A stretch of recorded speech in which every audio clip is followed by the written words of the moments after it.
Welcome to Kroniki 40K.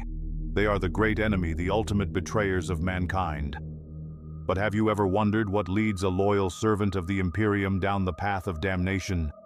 Today, we will witness the terrifying transformation of a planetary governor into a champion of chaos, a journey from quiet service to unimaginable power and eternal servitude.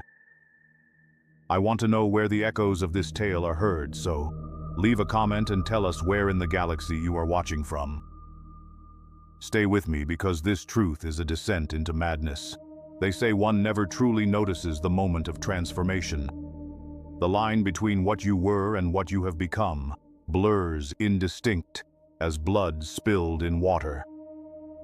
I remember a time when my hands were still my own, still human. I was once Kale Vor, the planetary governor of Marinus IV, a world of reasonable prosperity, and what I believed was unremarkable loyalty to the Golden Throne. The administratum reports had always marked us as compliant, our tithes paid with minimal delay. Our recruitment quotas for the Imperial Guard were always met without complaint, our youth fed willingly into the ceaseless meat grinder of the Emperor's wars. For generations, my family had governed with a quiet, unassuming competence. None among us had ever sought glory or renown. We simply existed in service to a distant corpse god, just as countless billions do across the cold, unforgiving stars. No one, least of all myself, could have ever predicted my fall. The first touch of corruption is so subtle, so insidious, that you welcome it as a moment of profound clarity. It began during the Festival of Compliance, a drab ceremonial week where we were compelled to celebrate 5 centuries of unbroken imperial rule. That season, the skies were perpetually overcast, endless clouds of slate gray that seemed to press down upon the spires of our modest hive city, a suffocating weight upon the soul. I stood upon the grand balcony of the gubernatorial palace, gazing out at the masses gathered in the plaza below. Their faces were turned upward in mindless, placid devotion. The sight, which should have filled me with a sense of pride and purpose, instead filled me with a cold, biting contempt. How many generations had we spent in servitude to a dead god who offered nothing in return for our sacrifices? How many of our sons and daughters had been consumed by imperial wars, fought on distant, forgotten worlds for reasons none of us could even articulate? The questions came, unbidden thoughts I had never before allowed myself to entertain. Yet there they were, sudden and insistent, like a festering wound that had always existed just beneath my skin, but only now had begun to bleed. That night's sleep offered no escape. My mind raced with possibilities I had never dared to consider. Visions of a different world, a different future plagued my waking thoughts. In the oppressive darkness of my chambers, I heard a voice, soft, at first barely distinguishable from the frantic cascade of my own thoughts. It spoke of untapped potential, of a power waiting to be claimed by those bold enough to seize it. It whispered of freedom from the crushing, monolithic weight of imperial dogma. I told no one of these thoughts, these forbidden whispers. In the days that followed, I performed my duties as expected. I reviewed tedious production reports, authorized resource allocations that meant life or death for thousands, and presided over minor legal disputes with a feigned interest. But beneath the surface of routine, something fundamental had changed within me. I began to see the cracks, the deep systemic flaws in the Imperium I had served so loyally for so long. The staggering inefficiency, the profligate waste, the casual cruelty masquerading as grim necessity, and all the while the voice grew stronger, more persuasive. It spoke of ancient primordial powers that existed long before the Imperium, before the false emperor ascended his golden prison. It spoke of gods who rewarded ambition and strength rather than blind, unquestioning obedience. Gods who saw the potential in men like me, not as mere cogs in a machine, but as instruments of grand cosmic designs. I did not immediately succumb. For months I resisted, clinging desperately to the beliefs that had defined my entire life. I increased my attendance at ecclesiarchal services, mouthing prayers to a God I no longer believed in. I commissioned a new colossal statue of the Emperor for the Central Plaza, a monument to my own hypocrisy. I even ordered the public executions of suspected heretics, watching their bodies burn with a cold intensity that disturbed even my most zealous advisors. But resistance, I learned, only made the voice stronger. It began to show me things, visions that came whenever I closed my eyes. I saw myself leading vast armies across the stars, my name spoken with a mixture of reverence and absolute fear. I saw a power beyond anything the Imperium in its stagnant glory could ever offer. The change was gradual enough that I could pretend for a time that it was not happening at all. It began with small compromises, minor indulgences in thought and deed. I turned a blind eye to certain unsanctioned activities within my domain. I initiated private investigations into ancient texts that the ecclesiarchy had decreed should have been destroyed centuries ago. I established secret communications with individuals whose names would never appear in any official records, men and women who shared my burgeoning disillusionment.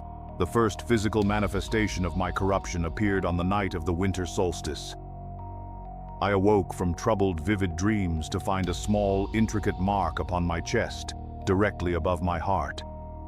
It was a simple spiral no larger than a coin that seemed to have been burned into my very flesh.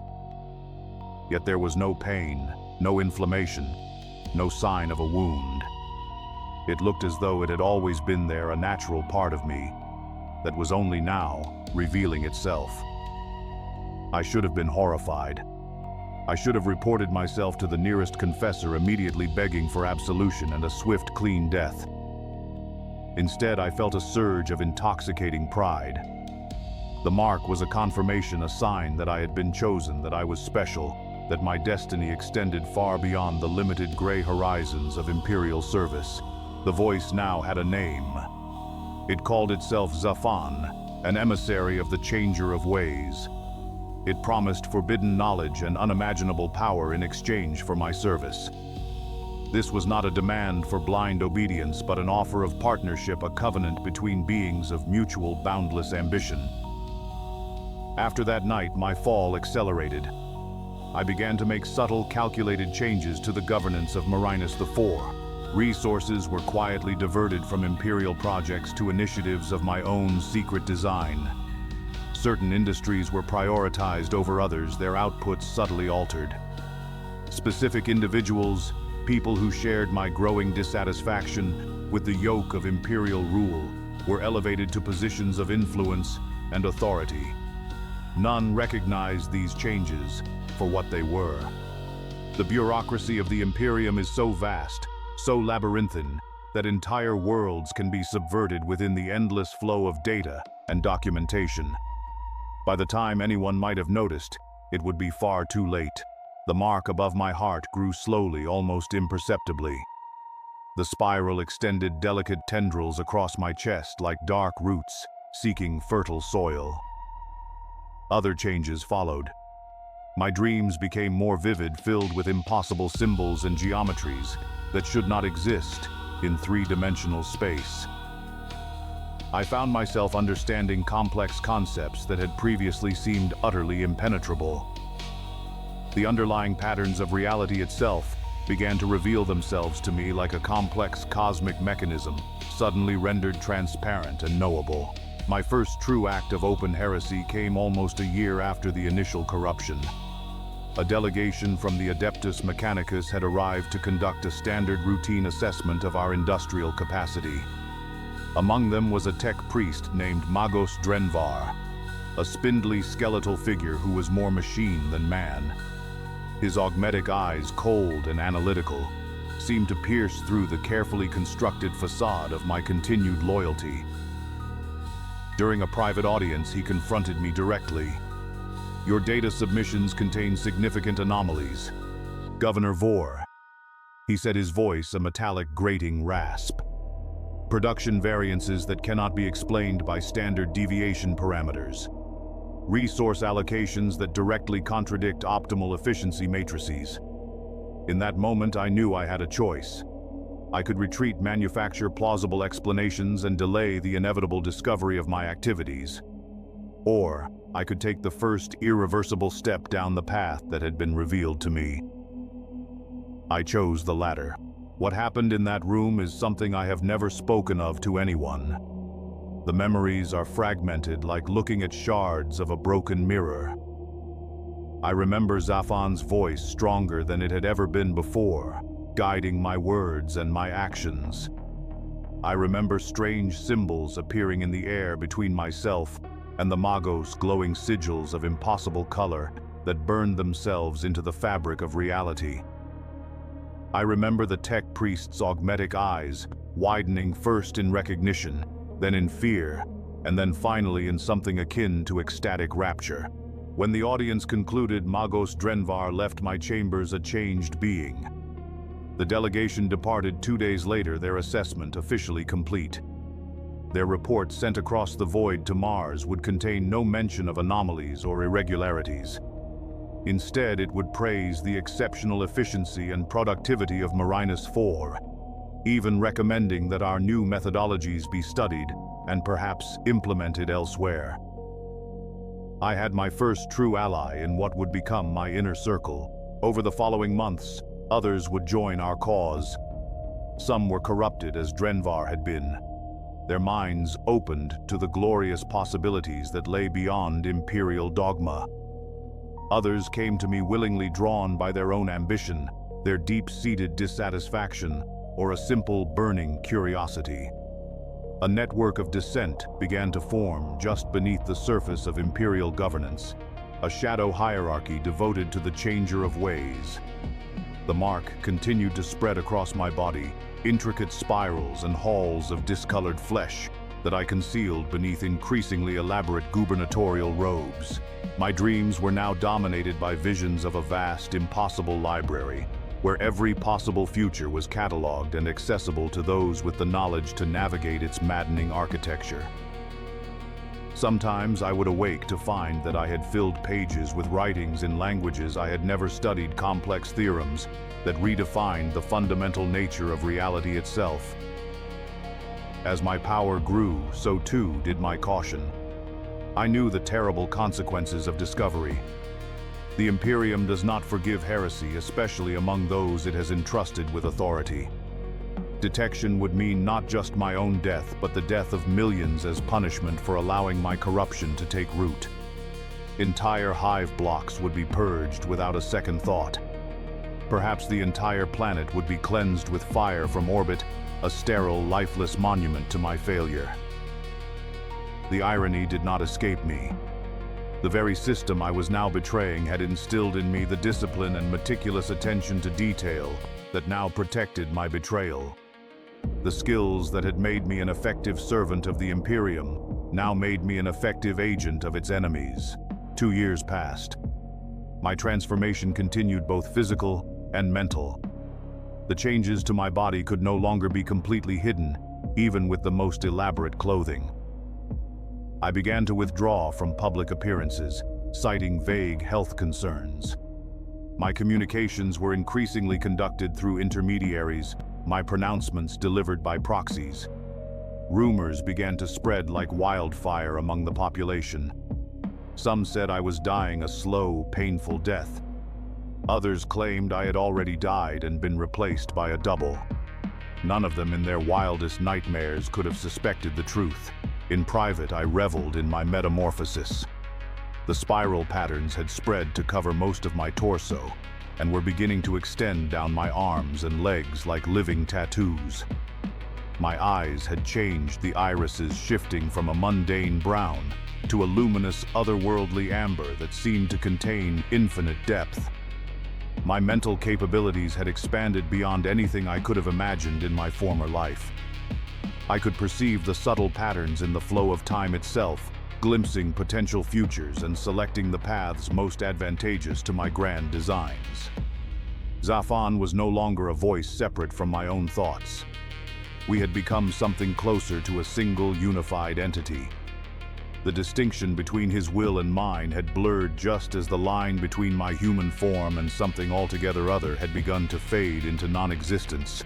It was during this period of consolidation that I first heard the whispers, the faint, chilling rumors of the Ordo Hereticus. There was nothing concrete, nothing that would indicate a direct investigation into my world, but enough to create a gnawing concern. Agents of the Inquisition had been observed in neighboring systems conducting what were officially described as routine evaluations. But I knew there is no such thing as a routine evaluation when it comes to the Inquisition. I was forced to accelerate my plans. The network I had built now extended beyond the borders of Marinus 4, reaching into adjacent systems through carefully negotiated trade agreements, diplomatic channels, and cultivated personal relationships. Cells of devotees hidden in plain sight waited for my signal, prepared to take decisive action when the moment finally arrived. That moment came sooner than I had expected. A strike cruiser of the Imperial Navy, its hull the color of old bone, entered orbit without warning or explanation. Standard protocol required immediate communication and clarification of purpose. None was forthcoming. Instead, 3 Thunderhawk gunships detached from the cruiser and began their fiery descent toward the capital spire. I knew then that we had been discovered, or at least suspected. There would be no more time for subtle manipulation and political maneuvering. The conflict would now be open, bloody, and direct. What followed was the First Battle of Marinus, though Imperial records would later deny it ever occurred, striking it from all official histories. The forces at my disposal were initially modest, consisting primarily of the Planetary Defense Force, supplemented by certain loyalist elements of the local Adeptus Mechanicus, who had wholly joined my cause. Against us stood a full company of Imperial Fists Space Marines, among the most formidable and unyielding warriors in the entire Imperium. By all rational assessment, we should have been utterly annihilated within hours. The Space Marines were not only superior in terms of raw combat capability, but they also operated with an absolute, unshakable moral certainty. They were the Emperor's finest, genetically engineered for total warfare, and indoctrinated to know no fear, no doubt, no pity. Yet we prevailed, not through conventional military strategy, but through means that defied conventional understanding. As the Imperial forces advanced through the capital's streets, reality itself seemed to warp and twist around them. Buildings that had stood for centuries suddenly contained corridors that looped back on themselves, or led to chambers that should not have existed. Their communications failed in bizarre patterns that could not be explained by standard interference. Their sensorium readings showed multiple versions of the same targets appearing simultaneously in different locations, turning their tactical displays into a cascade of nonsensical data. I directed these impossible effects from the deepest, most secure chambers of the gubernatorial palace, drawing upon powers that even I did not yet fully comprehend. The mark upon my body, now covering almost all of my skin, burned with a cold, ethereal fire as I shaped the underlying fabric of our reality. Guided by Zaphon's ancient knowledge and my own burgeoning abilities, I turned their greatest strengths against them. The Space Marines fought with their characteristic grim determination and unwavering discipline.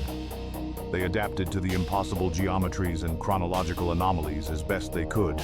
They maintained unit cohesion even as the very concept of spatial relationships became increasingly malleable. They pressed forward relentlessly toward their objective, suffering grievous losses, but never wavering, never breaking.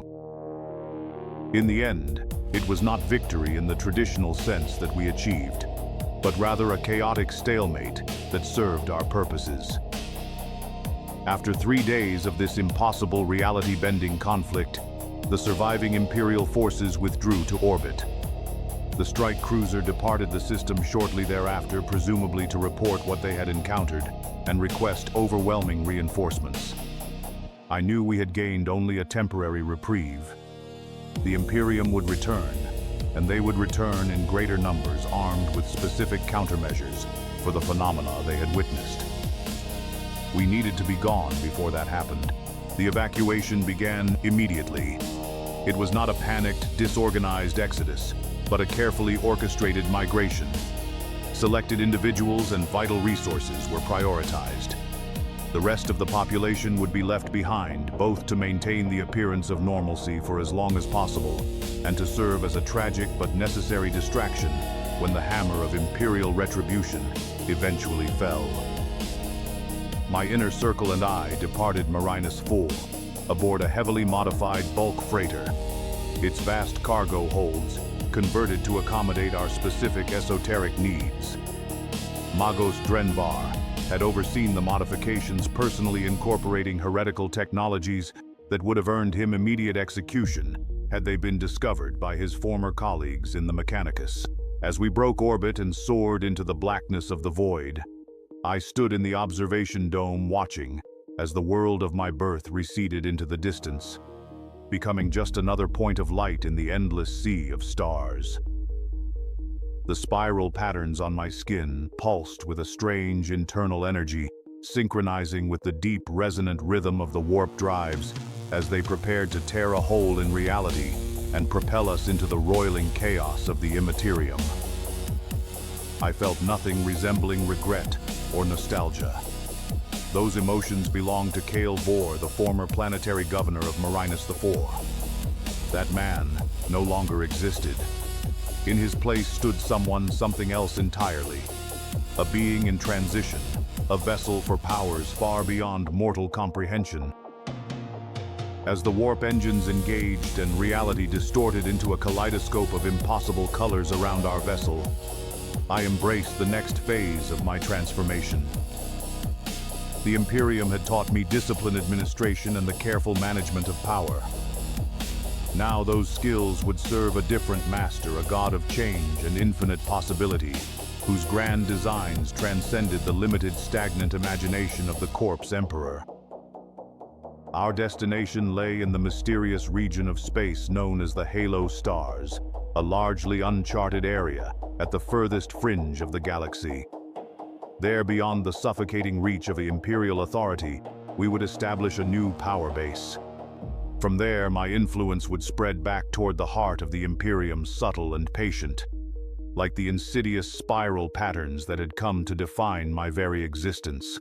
The journey through the warp was unlike any standard transit.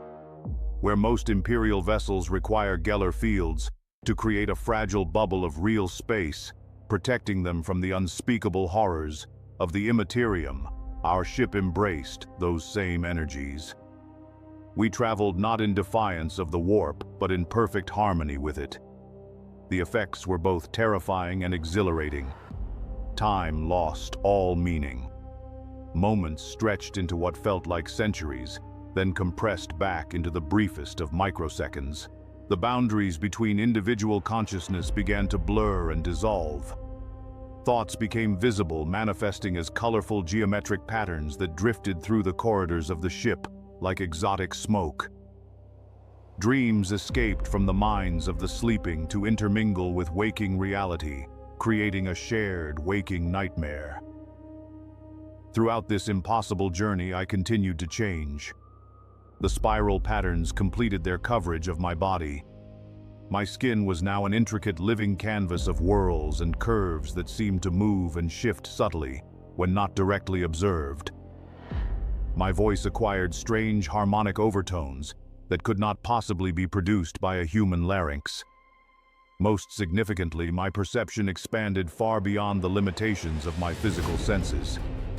I began to see the ship not merely as a vessel of metal and energy, but as a single complex node within the greater cosmic pattern of the universe. I could trace the intricate connections between our current position and all potential destinations. I could perceive the gossamer threads of causality that bound the past to the present, and the present to the infinite possibilities of the future. This expanded awareness came with a terrible price. The more I perceived, the less human I became. Memories of my former life began to fade, to transform into something alien and unreliable. Did I truly remember the face of my own father? Or was the image in my mind merely a construct based on what a father should look like? Had I ever actually walked the serene gardens of the gubernatorial palace?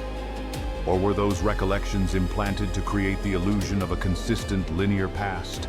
Identity itself became fluid, a malleable construct to be shaped and reshaped at will, rather than an immutable foundation.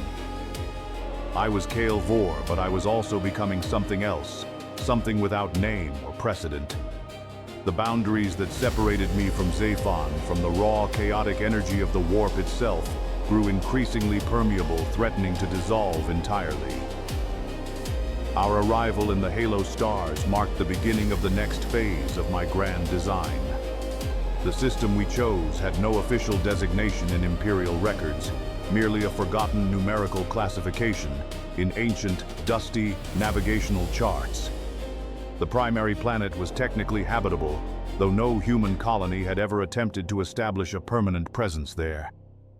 The surface was predominantly covered by a shallow, shimmering ocean of heavy metals in liquid form, with vast islands of crystalline formations that reached toward a sky perpetually veiled in shifting aurora-like phenomena. It was perfect for our purposes. The unusual electromagnetic properties of the environment would mask our presence from standard Imperial scanning technology. The liquid metal oceans could be harvested for an endless supply of raw materials. The profound isolation would give us the time we needed to build and prepare for the long war ahead. We established our first settlement on the largest of the crystalline islands, creating structures that melded advanced technology with organic living forms in ways that would have horrified the orthodox members of the Adeptus Mechanicus. Magos Drenvar oversaw the construction, his own form now as radically altered as my own. The mechadendrites that had once been purely functional appendages had transformed into sinuous metallic tentacles that constantly rearranged themselves into complex mathematical expressions. His augmetic eyes had multiplied, covering his head in a glittering crown of lenses, each of which perceived a different spectrum of reality. As our new domain began to take shape, others started to arrive. Word of our hidden enclave spread through channels invisible to Imperial authorities, but well known to those who sought alternatives to the crushing, soul-destroying orthodoxy of the throne. Renegade tech priests brought with them forbidden knowledge and rare, dangerous technologies. Disillusioned Imperial officers arrived bringing military expertise and occasionally entire crews or units who had turned their backs on their sacred oaths. Scholars and psychers who had glimpsed the terrible truth behind the Imperial creed came seeking confirmation of their visions, and a community of like-minded individuals. Not all who came were welcomed. I had learned the value of selectivity during my time as a governor. Quality, I knew, mattered far more than quantity. Each potential addition to our growing heretical society was evaluated not merely for their immediate utility, but for their alignment with the broader, more complex pattern we sought to create. Some came seeking only power for themselves or a safe refuge from Imperial justice. These individuals were useful in their own way, but were kept at the periphery of our organization, their ambitions carefully managed and directed. Others came with a genuine burning devotion to the changer of ways, having independently discovered the same truths that had been revealed to me. These became our inner cadre, our new priesthood entrusted with knowledge and authority, proportionate to their understanding and their faith. 5 years passed according to the standard Imperial chronology. Though subjective time within our enclave flowed differently, unpredictably, our numbers grew to several thousand souls. Our technological capabilities expanded far beyond anything available to all but the highest, most secretive echelons of the Adeptus Mechanicus. Our understanding of the warp and its intricate relationship to real space deepened through constant dangerous study and experimentation. Throughout this period of unprecedented growth, my own transformation continued unabated. The final vestiges of my human appearance fell away like a snake shedding its skin. My height increased until I towered over even the most heavily augmented forms of our renegade tech priests. My flesh became something other than flesh, a strange, mutable substance that maintained a consistent form only through a constant, conscious effort of will.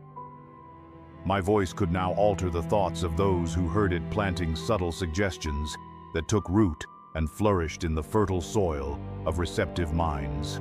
Yet these dramatic physical changes were merely the visible manifestation of a more profound metamorphosis. My consciousness expanded beyond the narrow limitations of linear time. I could perceive multiple potential futures, simultaneously evaluating their probabilities and adjusting our course of action to maximize desirable outcomes and avoid catastrophic failures. I could reach into the minds of our followers across vast interstellar distances, guiding and instructing them without the need for clumsy conventional communication. With these incredible new abilities came new, unforeseen challenges. The more my perception expanded, the more difficult it became to focus on any single point in time or space.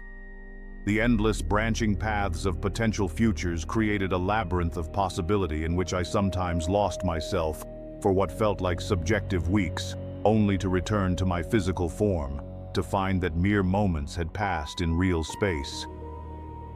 Zaphan's presence within me evolved as well. No longer a distinct voice or a separate personality, he had become more like a powerful guiding current that flowed through the expanding ocean of my own consciousness. At times, I was aware of his guidance, particularly when I was interfacing with the deeper, more dangerous mysteries of the warp. At other times, the distinction between his will and my own disappeared entirely, and we were one. As my power grew, so too did my awareness of the other rival powers that moved within the Imperium.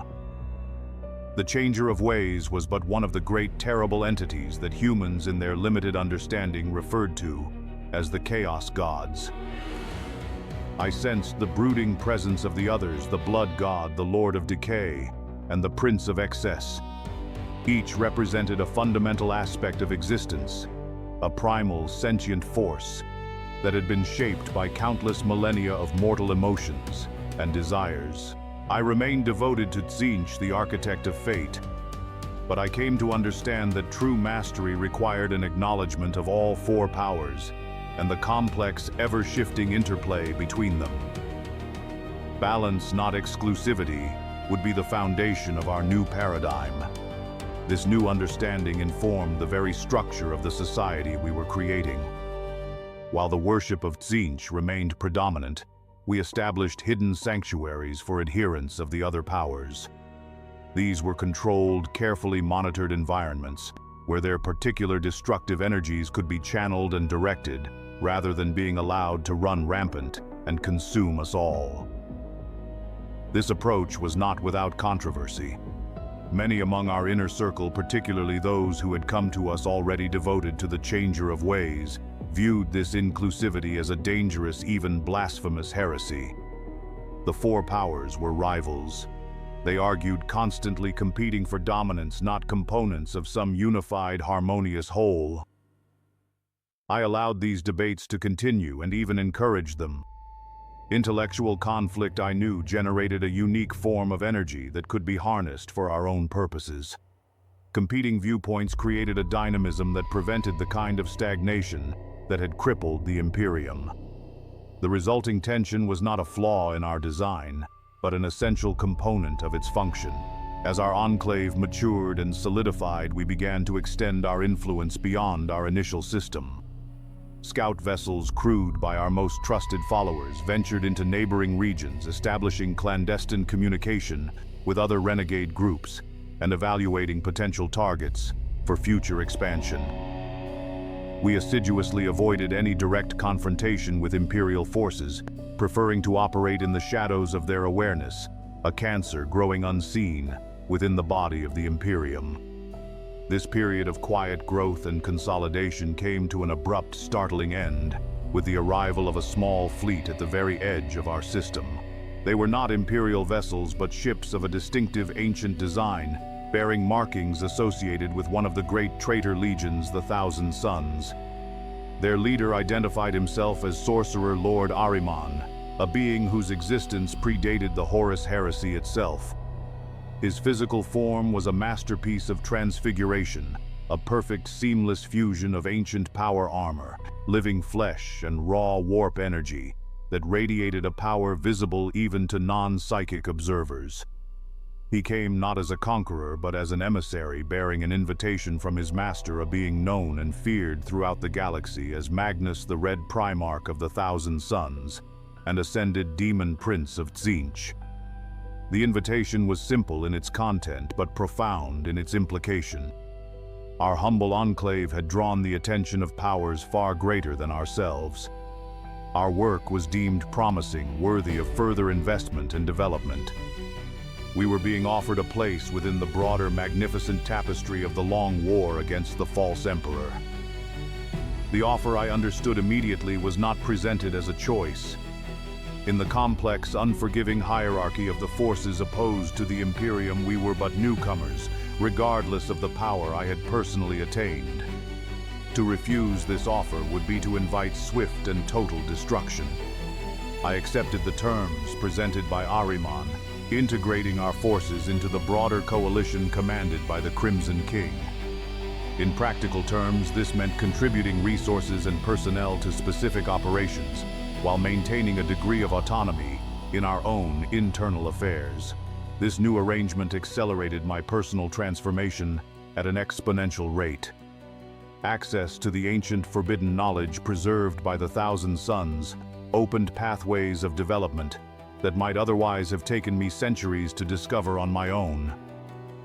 I studied rituals and incantations that dated back to Old Night itself, preserved through the millennia by those who had walked with the Primarch during the Great Crusade.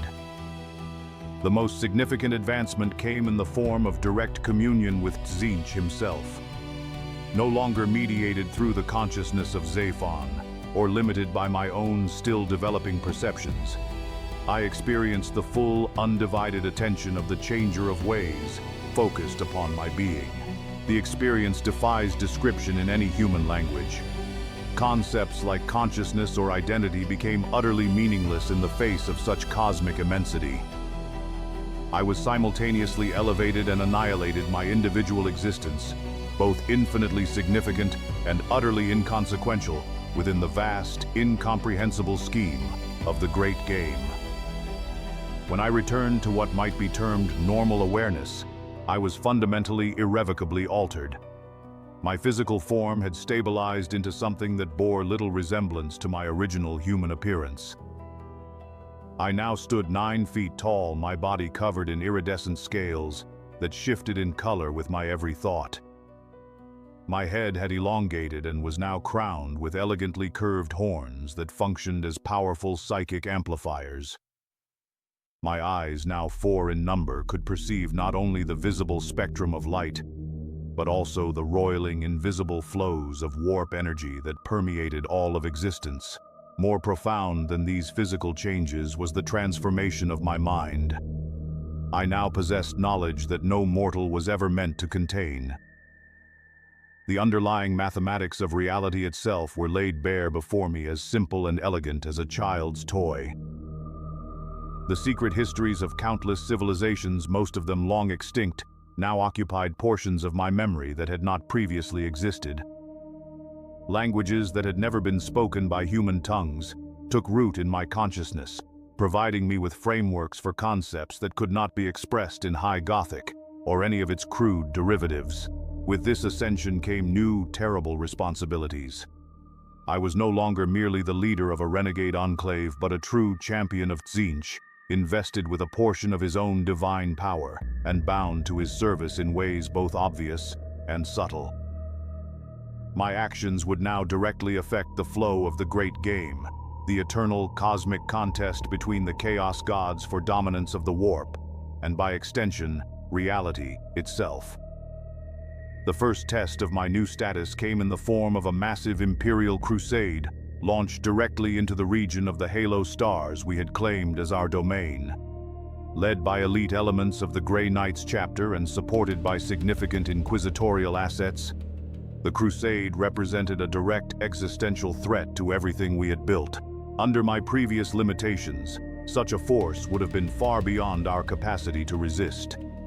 Even with the support of our new allies among the Thousand Suns, a conventional military action would have resulted in our inevitable defeat.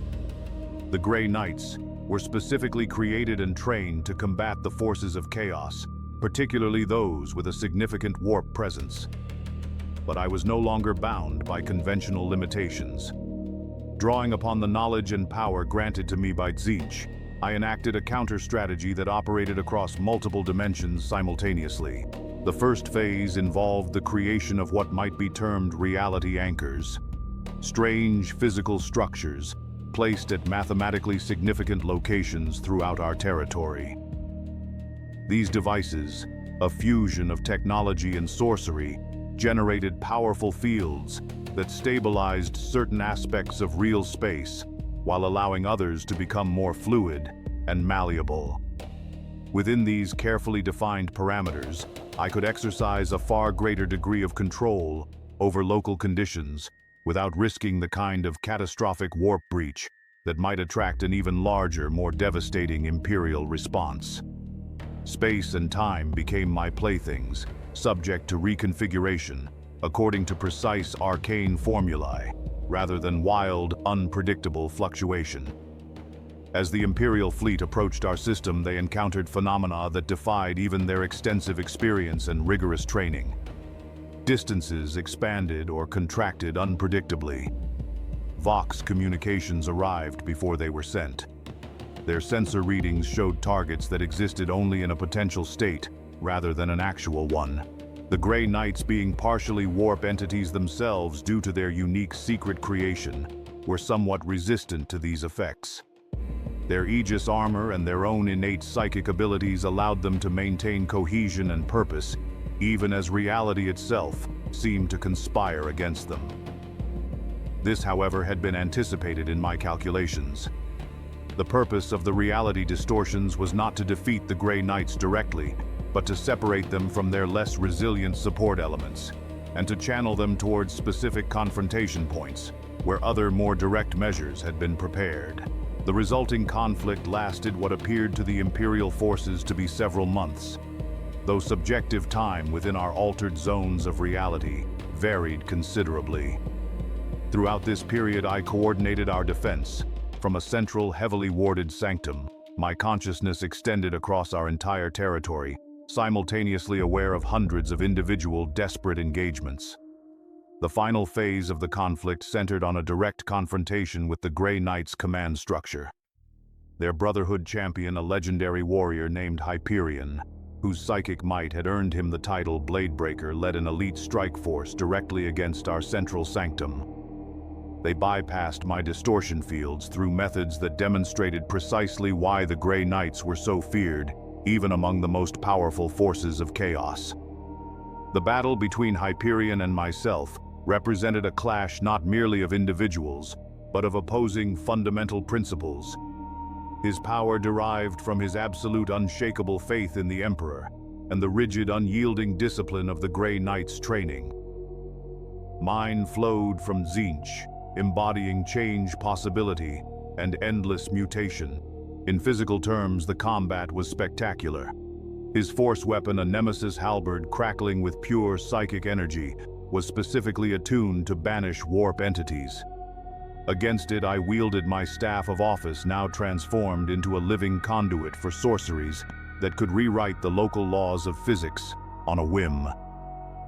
The very chamber in which we fought changed with each exchange of blows, its architecture responding to the fluctuating, reality-altering energies we unleashed. On the psychic plane, the conflict was even more intense. His mind was a fortress of absolute, unwavering conviction. Each thought was reinforced by an indoctrination so thorough that it had become indistinguishable from his fundamental nature. Against this mental fortress, I deployed conceptual attacks that did not seek to break his defenses, but to introduce subtle elements of uncertainty and possibility into the rigid, dogmatic structure of his thinking. In the end, neither of us achieved a total victory. Hyperion succeeded in inflicting a wound that even my transformed physiology could not immediately repair, a deep psychic lesion that disrupted the connection between my form in real space and the warp energies that sustained it. In return, I shattered his force weapon into 1,000 pieces and implanted in his mind a single tiny seed of doubt, a question that I knew would slowly grow beyond the ability of even his formidable mental discipline to contain. The Grey Knights withdrew following this confrontation, not in defeat, but in a strategic reassessment of the situation. They had encountered something beyond their existing protocols, an evolving, unpredictable threat that required new countermeasures. The Crusade would regroup, analyze the data they had gathered, and then they would return armed with refined, more effective tactics. This outcome, while not the complete crushing victory that some among our forces had hoped for, aligned perfectly with the inscrutable designs of Tzeentch. Stagnation is anathema to the changer of ways. The adaptation and evolution that would result from this encounter on both sides of the conflict represented the true victory in his estimation. For me, the aftermath of the conflict brought a new, deeper understanding of my position within the greater pattern of the cosmos. I was powerful far beyond my former comprehension, capable of standing against the most elite warriors the Imperium could field. Yet I was also a servant bound inextricably to the will of an entity whose designs extended across dimensions and millennia. The wound inflicted by Hyperion, while not fatal, proved to be significant in ways I had not initially recognized.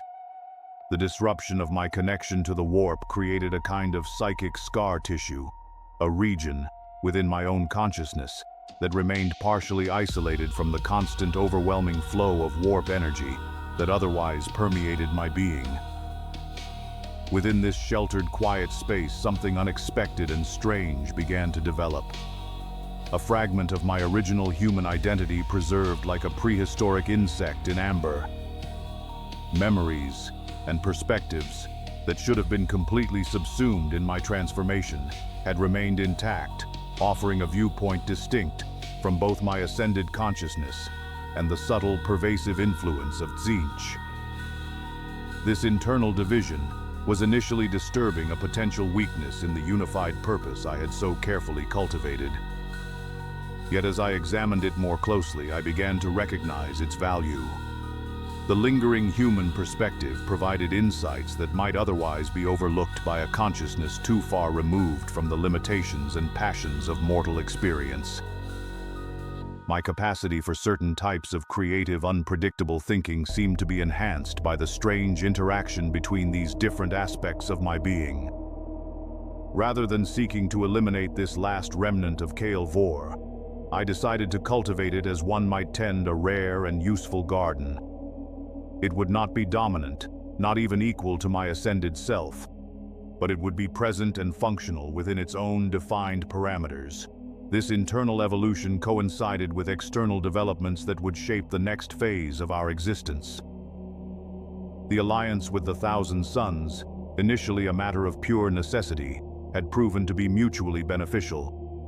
Our unique, innovative approach to the manipulation of real space and warp space had attracted interest from the highest levels of their complex hierarchy. Magnus himself, the Crimson King, had taken note of our methodologies. While direct communication with a being of his stature remained beyond my current capacity, his interest manifested in the form of increased resources and access to even more forbidden knowledge made available to us through Ahriman and other more shadowy intermediaries. Our enclave expanded, incorporating additional star systems and establishing what might be termed colonies, though the relationship between these outposts and our central authority defied any simple hierarchical description. Each colony was allowed to develop according to its own unique pattern, influenced by local conditions and the specific composition of its leadership. Throughout this period of renewed expansion, I continued my own personal evolution. The wound inflicted by Hyperion gradually healed, though the isolated region of my original consciousness remained. My mastery of both sorcery and technology advanced to new heights, the distinction between the two becoming increasingly meaningless from my expanded perspective. Most significantly, my relationship with Tzeentch evolved from one of simple service to something far more complex and nuanced. I began to perceive the multiple, often contradictory agendas that the Changer of Ways pursued simultaneously. The great game between the Chaos Gods, I realized operated according to rules that no mortal mind, even one as expanded and transformed as my own, could ever fully comprehend. This new awareness brought with it both immense power and a profound sense of peril. The more I understood of Tzeentch's grand design, the more valuable I became as his instrument. Yet that same understanding revealed the fundamental, terrifying truth that all servants of chaos must eventually confront, regardless of their patron god. We were tools, not partners. Our ascension was not a form of liberation, but a more profound, more complete form of bondage. The human fragment within me recoiled from this chilling realization. It retained enough of Kael Vor's original ambition and pride to resent being relegated to the status of a mere pawn, regardless of how exalted that pawn might be within the grand cosmic design. My ascended consciousness, however, recognized the beautiful, perfect irony of the situation. I had begun my journey seeking freedom from the crushing, soul-destroying orthodoxy of the Imperium, only to bind myself to a different, more whimsical master whose demands, while less predictable, were no less absolute.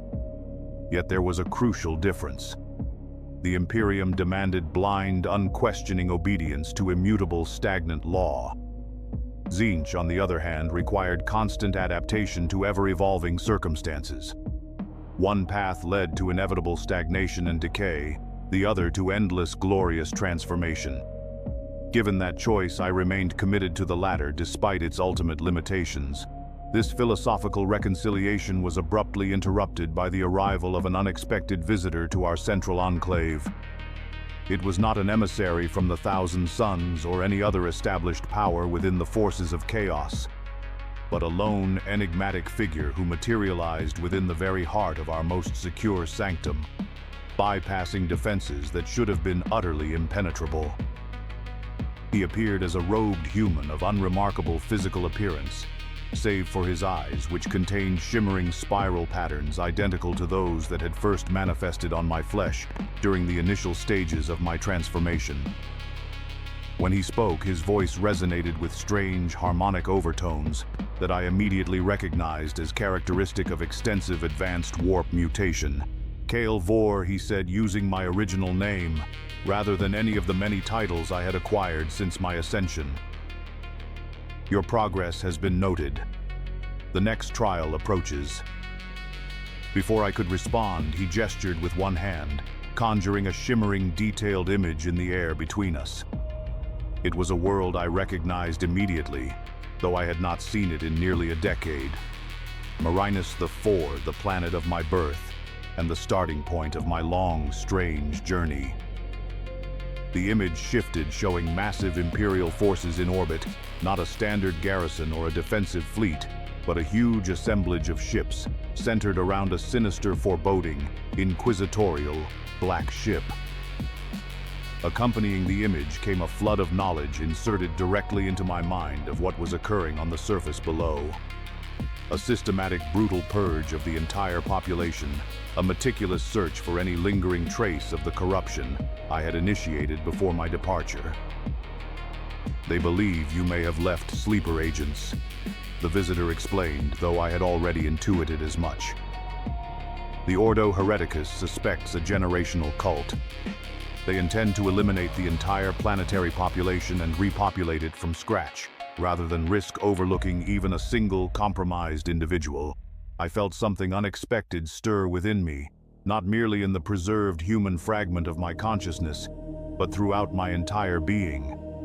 It was a response that defied easy categorization. Not quite anger, not precisely regret, but a complex, powerful emotion that contained elements of both, and something more besides. This is your next trial. The visitor continued, his strange eyes fixed upon me. Your response to this development will determine your future path. Who are you to declare my trials? I asked, my voice resonating with a power that would have reduced an ordinary mortal to his component atoms. He smiled, completely unaffected. I am what you may one day become, should you prove worthy. With that cryptic statement, he vanished as suddenly as he had appeared, leaving only the haunting image of Marinus IV hanging in the air before me. As I studied it, I realized that the purge had not yet begun in earnest. The inquisitorial forces were still establishing their operational parameters, their cordons, and their kill zones. There was a narrow, fleeting window of opportunity for intervention. The decision before me was complex. From a purely strategic perspective, Marinus IV held no particular value to our current operations. The population, while technically my former subjects, had no special claim on my protection. Indeed, many of them would have willingly participated in my own execution had my heresy been discovered during my time as their governor. Yet I found myself unable to simply dismiss the matter. The fragment of Kale Vor within me insisted that these people were my responsibility, that I had set in motion the chain of events that now threatened them with total, undeserved extinction. My ascended consciousness, however, recognized a different dimension to the situation. It was a test of my understanding of power and its proper application, a challenge set by Tzeentch himself. I convened my inner circle, now composed of beings as transformed and powerful as myself, though each in their own unique, grotesque ways. Magos Drenvar had evolved into a bizarre creature that existed simultaneously in real space and the warp. His mechanical components had merged seamlessly with raw warp energy to create a hybrid form that defied any conventional categorization. Others had undergone similarly profound transformations, each reflecting their individual twisted paths to enlightenment. I presented the situation to them without initial comment, allowing each to offer their perspective before revealing my own inclination. The resulting discussion was multifaceted, conducted simultaneously on verbal, psychic, and symbolic levels. Some argued for non-intervention, viewing the destruction of Marinus IV as utterly irrelevant to our greater long-term purpose. Others saw a strategic value in opposing the Inquisition regardless of the specific target of their attention. A few, however, recognized, as I did, the deeper, more profound significance of the choice that lay before us. In the end, the decision was mine, and mine alone, as the mysterious visitor had clearly intended. I chose intervention, but not in the straightforward military manner that my lingering human fragment had initially proposed. What followed was an operation of unprecedented mind-bending complexity, drawing upon the full extent of my evolved capabilities and the combined formidable resources of our enclave. It would not be a direct military confrontation with the inquisitorial forces, which would have inevitably resulted in mutual destruction, but something far more subtle, far more elegant. Using heretical technologies developed by our techno-sorcerers, we created what might be described as a dimensional fold, a localized, highly controlled manipulation of real space that established a direct connection between our current domain and a specific targeted region of Marinus IV. It was not a conventional portal or a chaotic warp gate, but a selective, seamless overlay of two distinct physical locations. Through this impossible connection, we initiated a graduated, clandestine evacuation of the population. It was not done en masse, which would have immediately alerted the vigilant inquisitorial forces, but in carefully calculated, subtle patterns designed to mimic a natural, albeit accelerated, population decline. Individuals and entire family units would simply disappear from their hab blocks, only to reappear moments later in vast reception centers we had constructed specifically for this purpose within our own hidden domain. Simultaneously, we implemented a complex deception protocol to mask these disappearances from inquisitorial scrutiny. Psychic echoes, holographic projections, and localized temporal distortions were combined to create the perfect illusion that the targeted individuals remained in their original locations, going about their normal, mundane activities. The operation continued for what the inhabitants of Marinus IV experienced as several months, though subjective time within our domain, and within the dimensional fold itself operated according to different fluctuating parameters. Throughout this delicate period, I maintained constant, vigilant oversight. My consciousness was extended across both locations and the intervening dimensional space. The strain was immense, far beyond anything I had previously attempted. The old wound, inflicted by Hyperion, though healed in physical terms, created a persistent psychic vulnerability that threatened to compromise the entire operation at several critical moments. I found myself becoming increasingly dependent on the human fragment of my consciousness, which demonstrated an unexpected, surprising resilience in maintaining focus under these extreme reality-bending conditions. As the evacuation neared its completion, the inquisitorial forces finally began to detect anomalies in their surveillance data. Their response was immediate and overwhelming. Suspecting warp sorcery of the highest order, they initiated a full lockdown of the planetary surface, deploying powerful null fields and psychic suppressors in a grid pattern designed to disrupt any ongoing manipulation of reality. These countermeasures threatened to collapse the dimensional fold prematurely, which would have potentially trapped millions of souls in a horrifying state of partial translation between locations. The resulting psychic backlash would have caused incalculable catastrophic damage to both real space and the warp in the immediate vicinity. To prevent this disastrous outcome, I was forced to manifest a direct physical presence on Marinus 4, transferring a portion of my consciousness through the dimensional fold to stabilize the connection from that side. This division of my being into two separate but linked instances represented a level of personal risk that I had not anticipated when the operation began. The instance of myself that materialized on Marinus the 4 took a form closely resembling my original human appearance, though with subtle telltale indicators of my transformed nature, visible to those with the perception to recognize them. This was partly a matter of practical camouflage and partly an unconscious expression of the human fragment's growing influence over this particular manifestation. Moving through the familiar streets of the capital city that had once been the center of my governance, I experienced a disorienting, dreamlike overlap of past and present. Buildings and landmarks that featured prominently in Kale Vor's memories were now viewed through senses that perceived far more than just visible light and physical dimension. The psychic residue of countless lives was layered like geological strata, creating a dense palimpsest of experience that threatened to overwhelm even my expanded consciousness. I made my way to the gubernatorial palace, now serving as the primary command center for the inquisitorial forces. The structure had been modified extensively, its original elegant architecture barely recognizable beneath thick layers of defensive enhancements and symbolic ritual purification. Statues that had once depicted imperial heroes now bore the distinct forbidding iconography of the Ordo Hereticus. The hallways that had once echoed with the mundane business of planetary administration now hummed with the oppressive, palpable energy of active null fields and powerful psychic wards.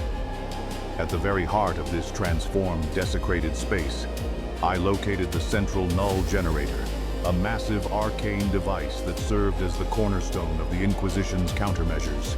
Its design incorporated technology so secret that even most inquisitors would not recognize their true origin or function. This was the dark product of the Ordo Hereticus's most forbidden research, drawing upon dangerous Xenos tech and heretical science in the name of protecting humanity from the very influences that such methods represented. The profound irony was not lost on me. The Imperium's staggering hypocrisy, its willingness to employ the very tools of its enemies while maintaining a pristine facade of absolute purity, had been among the first catalysts of my own turn from Imperial service. Seeing it manifested so blatantly, so shamelessly in this device, only served to confirm the validity of the path I had chosen. Disabling the null generator required more than simple brute force destruction. Its complex mechanisms were designed to trigger catastrophic fail-safes if they were tampered with directly. Instead, I implemented a subtle, intricate recalibration, altering its operational parameters to create a specific harmonic pattern that would temporarily amplify rather than suppress the dimensional fold. As I completed this delicate modification, I became aware of another presence in the chamber. It was a figure in the distinctive ornate armor of an Inquisitor Lord, accompanied by what appeared to be a standard complement of stormtroopers, but which my enhanced senses immediately revealed to be something far more lethal.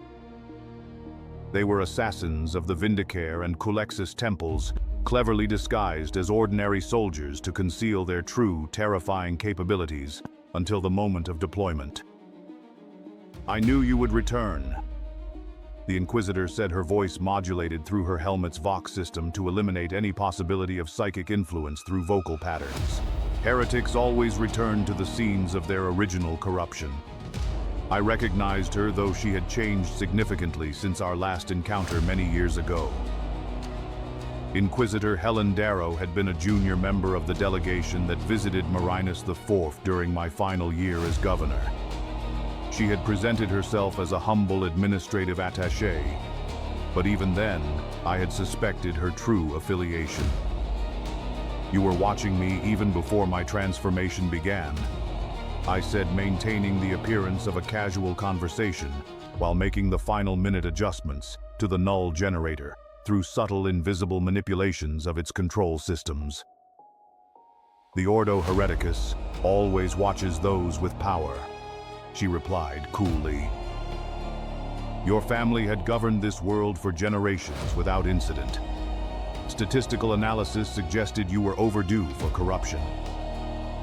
Another beautiful irony. Their own suspicion, based on nothing more than cold probability, had helped to create the very outcome they had sought to prevent.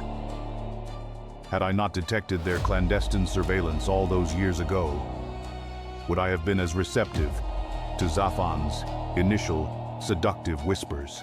"And now you would condemn an entire world for the sins of one man," I said, deliberately echoing the grand rhetorical patterns of imperial sermons. "The corruption of one in authority taints all who serve under them," she quoted, reciting what I immediately recognized as a passage from the Dictates Imperialis. "The alternative is to risk the spread of this heresy across entire sectors." "There is always an alternative," I countered, completing my modifications to the null generator. "You simply lack the imagination to perceive it." With that final statement, I activated the recalibrated device. The resulting surge of energy created a momentary infinitesimal blind spot in the inquisitorial monitoring systems. It was a single fleeting instant of opportunity, which my primary consciousness operating from our hidden enclave seized upon to complete the dimensional fold. The remaining population of Marinus IV, several million souls who had not yet been evacuated through the gradual painstaking process we had implemented, vanished simultaneously from the Inquisition's instruments. To the horrified observers in orbit, it would appear as though the entire surface of the planet had been wiped clean of human life in a single, silent, impossible instant.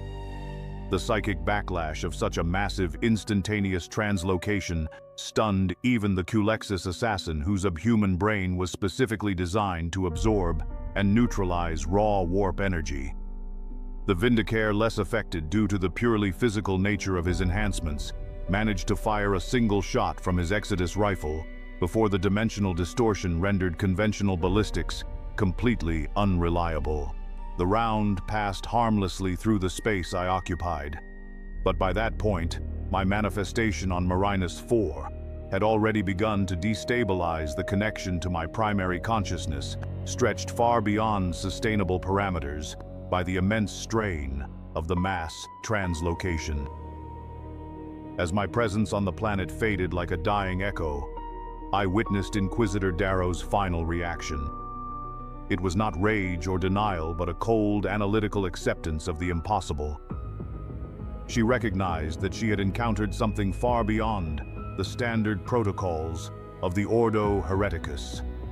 Her report on this event, I knew, would shape Imperial policy regarding similar phenomena for centuries to come. My awareness snapped back to our enclave, the sudden, violent reintegration of my fragmented consciousness, creating a momentary dizzying surge of disorientation. Before me stood the mysterious visitor who had initiated this trial, observing me with an expression of evident satisfaction. "You chose an interesting solution," he commented, his voice a low, resonant hum. Neither abandonment nor conventional rescue, but something that serves multiple complex purposes simultaneously. I had no need to explain my reasoning to him. The evacuation of Marinus IV's population had not only saved them from certain death, but had also provided us with millions of potential new converts, some of whom I knew would prove to be suitable vessels for further exploration of the transformative potential inherent in human stock. More importantly, the manner of their disappearance would create a lasting, profound disruption in inquisitorial doctrine, forcing adaptation and evolution in the very institution that was dedicated to preventing change at all costs. "The trial is complete," the visitor declared. "You have demonstrated both the power and the perspective necessary for the next phase of your ascension." With a simple gesture, he opened what appeared to be a tear in the fabric of reality itself, different from any warp portal or dimensional fold I had previously encountered. Through this shimmering, impossible opening, I perceived a realm of pure, unadulterated potential, unbound by the laws of either real space or the warp as I understood them. "This is the impossible fortress," he explained, "the domain of Tzeentch himself, within the deepest, most secret regions of the warp. You are summoned to the Court of Change." I understood the immense significance of this invitation. Few mortal beings, even those as transformed and powerful as myself, were ever permitted to enter the direct, overwhelming presence of their patron god. Such an audience could result in immediate elevation to demonhood, the complete and utter obliteration of the individual consciousness, or a transformation so profound that no recognizable continuity of identity would remain. As I prepared to step through the portal, the human fragment within me experienced something akin to fear. It was not the simple, primal survival instinct of mortal flesh, but a more complex intellectual apprehension regarding the final, absolute surrender of autonomy that this step represented. My ascended consciousness, however, recognized this response as both appropriate and ultimately irrelevant. The path I had chosen when I first embraced the seductive whispers of Zafan had always inevitably led to this destination. The only meaningful choice had been in how I traveled, not where I would eventually arrive. I entered the portal, my physical form dissolving into intricate patterns of pure information. As I transitioned into a realm where conventional matter could not exist, the experience defied description in any language comprehensible to beings still bound by physical form. Concepts like location, duration, and even identity became fluid, interchangeable aspects of a singular unified reality, rather than distinct, separate parameters. Within this state of vastly expanded awareness, I perceived the Court of Change not as a physical location, but as a nexus of pure potential, a point where infinite possibilities converged and diverged in complex, beautiful patterns that constituted the will and the attention of Tzeentch himself. The beings that populated this impossible court were similarly beyond conventional description. There were entities that had once been mortal but had ascended through paths similar to my own.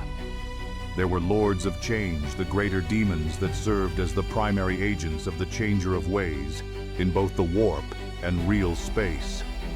There were also purely conceptual entities that had never possessed a physical form, existing only as living ideas within the very architecture of reality.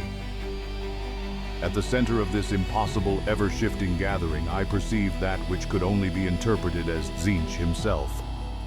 He was not a singular entity in any sense comprehensible to a limited consciousness, but a vast, multifaceted presence that simultaneously encompassed and transcended all aspects of change, evolution, hope, ambition, and mutation. Throughout all of existence, direct communication with such a being was impossible in conventional terms. Instead, understanding flowed through subtle, instantaneous alterations in the underlying pattern of the court itself, shifts in probability and potential that conveyed a meaning more profound than any spoken language. Through this medium, I comprehended the purpose of my summoning. My journey from planetary governor to chaos champion represented a specific, unique permutation of transformation that held a particular value within the current configuration of the Great Game. The trials I had faced and the choices I had made constituted a unique pattern that Tzeentch wished to preserve and incorporate into his broader cosmic design. The final trial now presented itself not as a challenge to be overcome, but as a fundamental choice regarding the nature of my continued existence. I could ascend, fully surrendering the last vestiges of my original identity to become a demon prince, a semi-independent extension of Tzeentch's own will, empowered to act across multiple dimensions simultaneously. Or I could choose to maintain a degree of separation, preserving the unique, valuable perspective that arose from the strange interaction between my ascended consciousness and the fragment of Kale Vor that still remained within me. The former path offered a power beyond anything I had yet experienced, the ability to reshape reality itself, according to the complex, intricate patterns dictated by the Changer of Ways. The latter, however, preserved a capacity for innovation and adaptation that even Tzeentch, in his near omniscience, found valuable precisely because it introduced elements of unpredictability into his own otherwise perfect designs. In that moment of choice, suspended between absolute blissful submission and a qualified perilous independence, I recognized the fundamental paradox at the very heart of my relationship with Tzeentch. He valued me for the very qualities that made me capable of resisting a complete absorption into his being. My potential worth as his servant depended upon my maintaining the capacity for decisions that were not entirely predetermined by his own all-encompassing will. With this final profound understanding, I chose the path of qualified independence. It was not a rejection of Tzeentch's patronage or the immense power it conveyed, but a preservation of the particular unique perspective that had arisen from my own unique journey of transformation. The response to this choice manifested as a complete reconfiguration of my existence at the most fundamental level. Power flooded through me, but it was channeled according to parameters that maintained the integrity of my individual consciousness. I was transformed once again, elevated to a status far beyond my previous condition, but still distinct from the conventional template of a demon prince. When my awareness of conventional reality returned, I found myself once again within our hidden enclave. Though my perception of it had fundamentally changed, I could now simultaneously observe every single aspect of our domain, from the macro-scale movements of stellar bodies to the quantum fluctuations at the subatomic level. More significantly, I could perceive the very currents of probability that flowed through all potential futures, branching and recombining in intricate patterns that revealed the underlying structure of fate itself. The mysterious visitor stood before me, his appearance now altered to reveal his true nature. A lord of change, one of the greater demons of Tzeentch, who had been assigned the task of evaluating my potential and guiding me through the final perilous stages of my transformation. The architect of fate is pleased with your choice, he informed me, his voice now resonating with complex harmonics that conveyed a meaning far beyond the literal interpretation of his words. You will serve as his champion in the material realm, neither fully demon nor fully mortal, but a bridge between states of being. With that final declaration, he departed not through conventional movement, but through a sudden, seamless folding of reality that removed him from our dimensional context entirely. In his absence, I turned my attention to the new, vast responsibilities that came with my new status. The population of Marinus IV, now relocated within specially prepared habitats throughout our domain, represented both a tremendous opportunity and a significant challenge. Millions of ordinary humans suddenly transplanted from a typical repressive imperial world to an environment where reality itself operated according to completely different parameters. The psychological and spiritual shock alone would prove fatal to many. Others would be driven to madness by the transition. But a significant percentage, I knew, would adapt, their consciousness expanding to encompass new, glorious possibilities. These survivors would form the core of a new society, one structured according to the principles of constant evolution and transformation that defined Tzeentch's domain. It would be not merely a cult or even an alternative civilization, but a living laboratory where the full potential of human adaptation could be explored without the artificial stifling constraints imposed by imperial dogma. Beyond this immediate concern lay the broader implications of my new status. As a recognized champion of Tzeentch, I would now be expected to participate in the Great Game, at a level that was previously far beyond my involvement. This would mean conflicts with the champions of the other Chaos Gods, and interventions in real space designed to further specific subtle facets of Tzeentch's grand agenda. It would even mean participation in the labyrinthine internal politics of the Court of Change itself.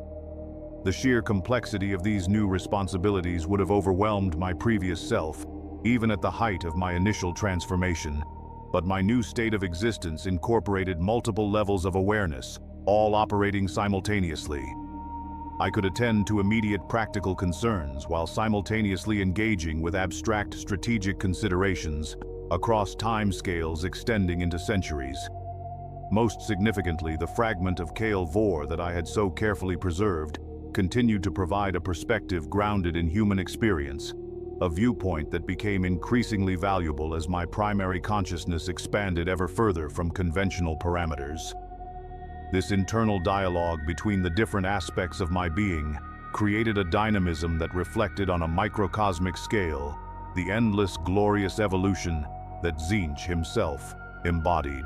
As I contemplated these developments, I became aware of new movements at the very edges of our domain. Imperial forces regrouping and rearming following the baffling events at Marinus IV. Rival Chaos factions sensing an opportunity in the changing balance of power. Even strange Xenos entities drawn to the unique energy signatures generated by our ongoing experiments. The future held infinite branching possibilities, paths of potential that extended beyond even my enhanced ability to perceive. Some of these paths led to triumph, others to utter destruction.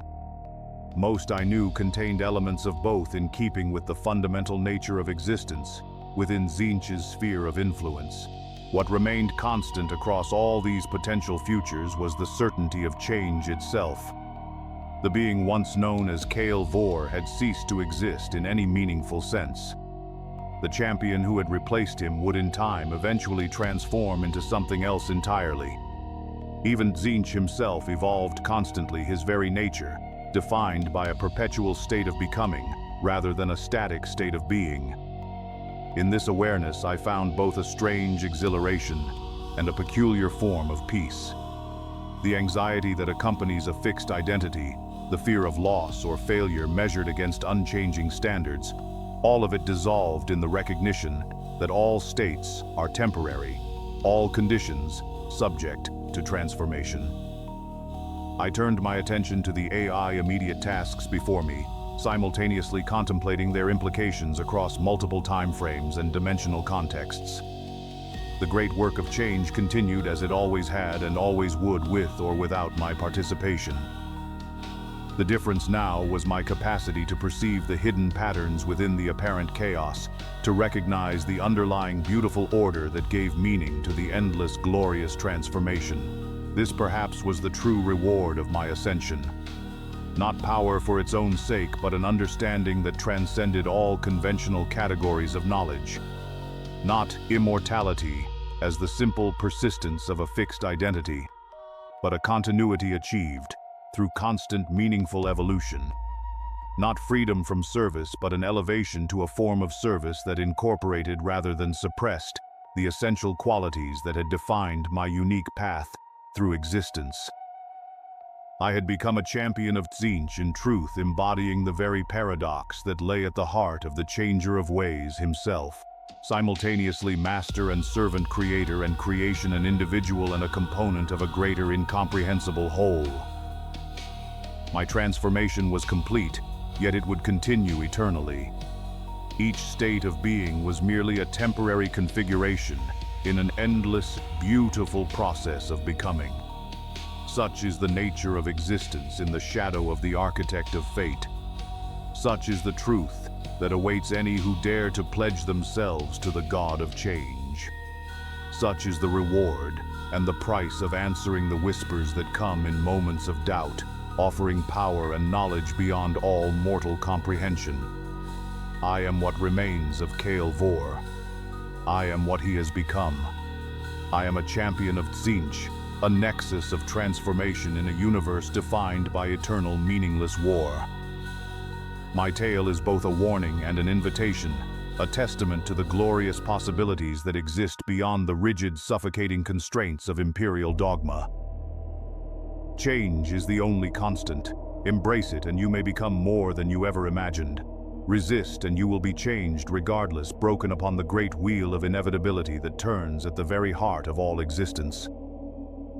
The choice, like all choices, is ultimately an illusion.